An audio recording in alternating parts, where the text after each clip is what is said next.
ఇతడికి నేను రక్షకుడిగా ఉంటాను. అందువల్ల ఇతడిని పవనపుత్రుడిగా లోకం మన్నిస్తుంది.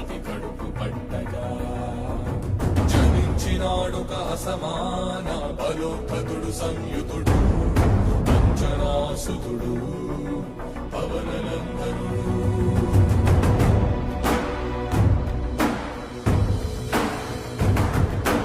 అరుణ కిరణముల ఉదయాత్మునిగని అది పండిన తీయని పంటను పడు సూర్యమండలము పట్టి తినాలని వీళ్ళుడే. తను దేహం నాటున రవి మరుగై జగము చీకటై పోరా.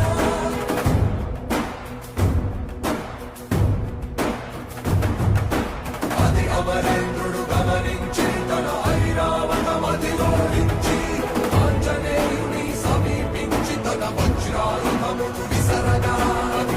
ఈ బాలుడు భూమిపై ఎన్నో ఘనకార్యాలు గొప్ప పనులు చేయాలి. దేవతలారా, ఇతనికి మీ శక్తులను ప్రసాదించండి.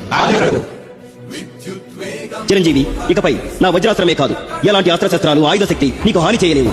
నీకు అగ్నిలోని తేజస్సును శక్తిని ఇస్తున్నాను. నీవు తలుచుకున్న రూపాన్ని ధరించగల కామరూప విద్యను నీకు ప్రసాదిస్తున్నాను. కుబేరా, నీవు సర్వశత్రుంజయమైన ఈ గదాదండం నా కానుక.